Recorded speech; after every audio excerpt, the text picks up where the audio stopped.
What is poppin' YouTube? Bringing you 5 must-stash players to stash on your Dynasty teams. First guy we're going to be talking about is Kendre Miller, who is currently right now the backup for the New Orleans Saints. And I hear ya. Kendre Miller, Caleb, why are you in on Kendre Miller as a stash? Only 5.4 points per game this last year. Got drafted into the 3rd round to the Saints. And honestly, when you consider Kendre Miller and everything that he is, the main thing that you know about Kendre Miller is that he had that torn ACL in college, and that really pushed down his draft stock. The fact that he went at the 308, he was being projected as the 2nd round pick, the 3rd running back in that 2023 class behind Bijan Robinson, behind Jahmyr Gibbs. And Kendre Miller, for all intents and purposes, we did not get to see him run at the combine because of that injury. But like we said, when we see that draft capital in the early 3rd round, which it kind of feels like early 3rd round is almost the middle of the 2nd round of yesterday. It's kind of crazy, except we have seen some 1st round running backs. 10 receptions, 117 yards, 1 total touchdown. Now, on this New Orleans Saints offense, Alvin Kamara was the RB3 on a points per game basis last season. So I definitely hear you when you're saying to me, Caleb, you shouldn't be considering Kendre Miller. They got Alvin Kamara, bell cow, and Jamal Williams dealt with some injuries last year. So Jamal Williams, don't forget, Caleb, 2 years ago had a ton of touchdowns for the Detroit Lions. He is still going to be a factor here. Well, my argument to that is going to be that Alvin Kamara is getting up there in age. I'm buying Alvin Kamara based on that volume on my competitive teams because we've seen that high level receptions. He is getting older. And what happens with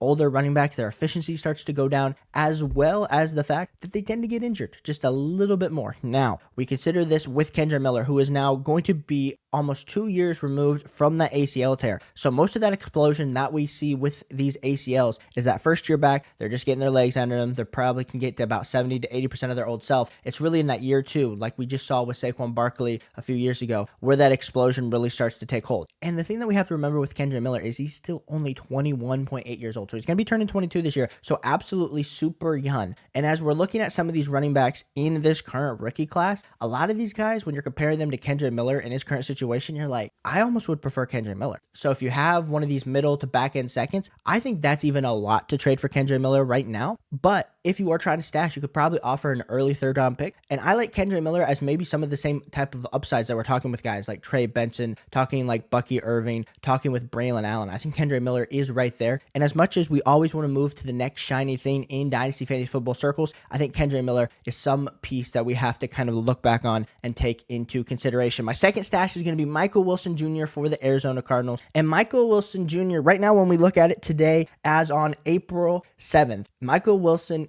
is the clear wide receiver 1 for the Arizona Cardinals. Now, is there a way for Michael Wilson to, of course, be the wide receiver 2? Yes, I think Arizona is going to be taking a wide receiver in the draft, whether it's Marvin Harrison Jr., whether it's Malik Neighbors, whether they trade down maybe to pick up Rome Odunze. I think all of those are in the cards. But Michael Wilson Jr., last year, 8.8 fantasy points per game, wide receiver 57, only 58 targets, 38 receptions, 565 yards. But when you really start to consider the fact that Kyler Murray didn't come back until later in the season, and when you really started to play with Kyler Murray, we're talking about a dude who started to put up some decent fantasy points. I mean, 6.4 fantasy points in week 10, week 17, 15 fantasy points, 15 fantasy points in week 18 to round out the season with Kyler Murray. And I understand when you're looking at the overall metrics on Michael Wilson Jr. here on Player Profiler, nothing is like staring out to me because like wide receiver 72 on targets, wide receiver 69 in target share, wide receiver 32 in snap share, wide receiver 61 in slot snaps. His efficiency, his productivity, nothing stands out as like, top 30. The only like thing that really stands out is he had an average ADOT of wide receiver 30 at 12.3, which I think is impressive, meaning that a lot of the work that he's getting is down the field. So can we add in another wide receiver to kind of help him just continue to have that same type of trajectory in the ADOT form? I think that is definitely doable. And now with Hollywood Brown getting pushed to Kansas City, you no longer have DeAndre Hopkins, who left to go to the Tennessee Titans last year. You're really opening up the spot that Michael Wilson, I know adding in a rookie wide receiver, you always assume they're just going to take over the alpha role, but Michael Wilson could definitely be having a higher amount of snap shares, a higher amount of targets going into 2024. So if I can go try to stash Michael Wilson, he's probably already on a roster, but if I can offer, like we said, this early 3rd to middle 3rd range, maybe add another piece that I don't like the same type of upside for to get into a player like Michael Wilson, who, if everything breaks right, and that has to be a lot of ifs, but that's why these guys are stashes, it could be a home run for your Dynasty Fantasy Football team. My next player that I think you should be stashing is Demario Douglas. Now, this New England Patriots wide receiver room this actually whole New England Patriots offense is absolutely nasty. It is not what we want. It is not who we want our wide receivers going to, because if we're looking at this, they signed KJ Osborne in free agency. You got Kendrick Bourne, who got a huge contract extension, even though he was injured. You still got Juju Smith-Schuster, who got paid last year. And so you're saying to me, Caleb, Demario Douglas, where's he sliding in? So right now he slots in as the starting slot wide receiver. Now he will be competing with Juju Smith-Schuster for that role. But at this point, as much as I used to be a Juju Smith-Schuster fanboy, he is dust. Juju Smith-Schuster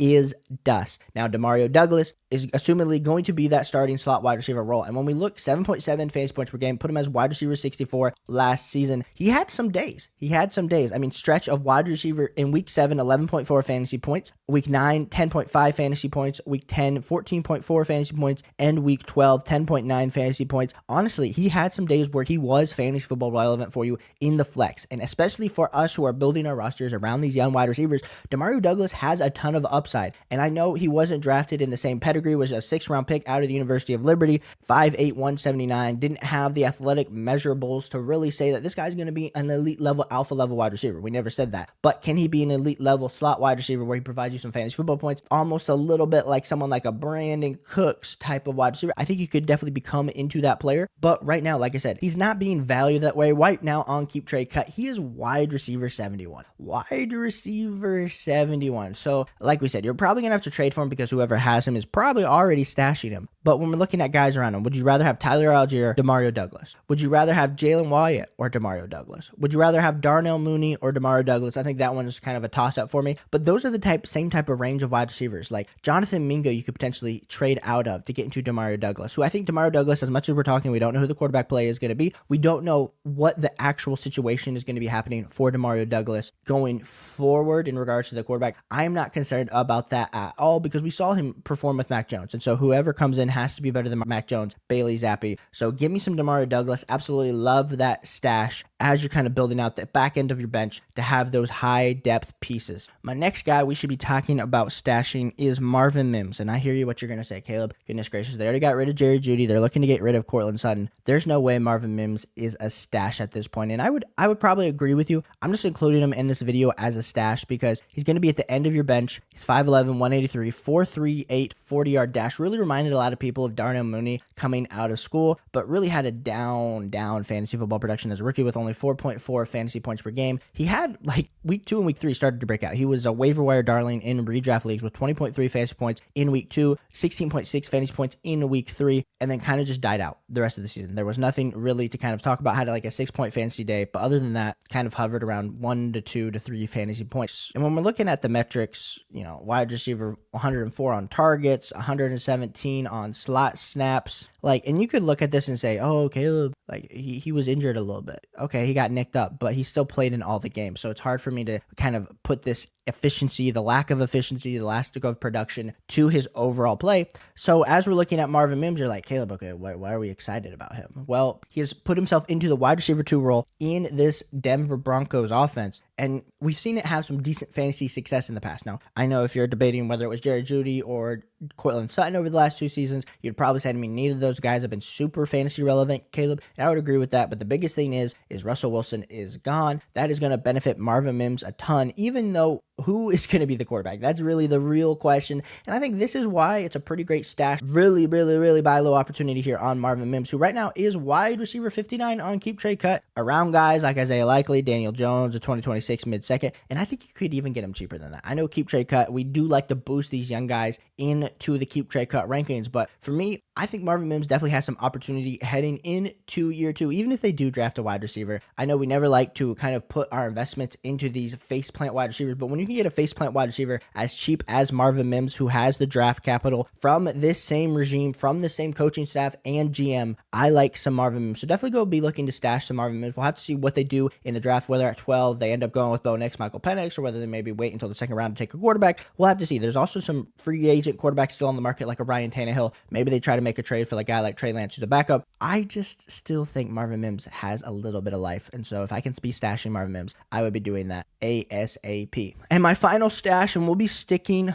with this same team on the Denver Broncos, is going to be Mr. Three-Legged Greg Dulcich, the man, the myth, the legend himself. And I hear you. There's a lot of people that are so sick and tired of, I think I am the Greg Dulcich channel on Dynasty Fantasy Football. I've been into Greg Dulcich for quite a while. Not like that, you dirty sickos. I really think Greg Dulcich, after his amazing rookie season that he had the change in coaching staff coming off the injury, only 2.8 fantasy points per game, played in 2 games, 4 targets in 2023. It just wasn't great before he got injured again, weeks 1 and then week 6, and then got shut down. But if you look at his 2022 season, I mean, had a ton of fantasy football output. Week 6, 12.4 fantasy points per game back in 2022. Week 7, 11.1 fantasy points, 12.7 fantasy points, 14.5 fantasy points, 13.9 fantasy points. Like, his 2022 season was very good as a rookie level tight end, being drafted out of the 3rd round out of UCLA. I was super excited about Greg Dulcich. He got into being actually like a back end tight end 1 on keep trade cut. But now we're looking at Greg Dulcich and his value has fallen. Tight end 23 on keep trade cut, right around player 215.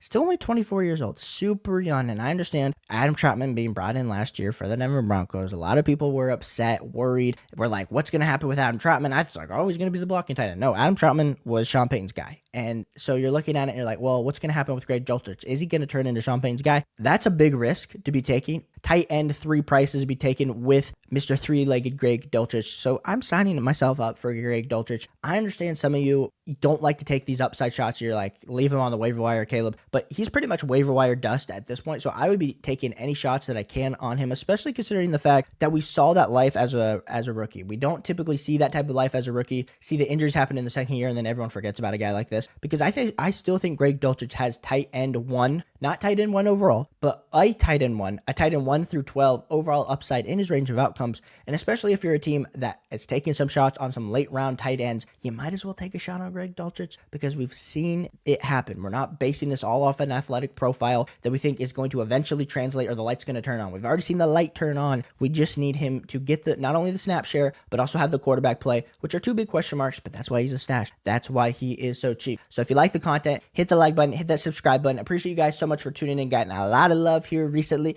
If you haven't checked my videos out with Andy Holloway or Ron Stewart, go check those videos out right now. Hit the like and subscribe button if you're new, and I'll catch you on the next one. Peace.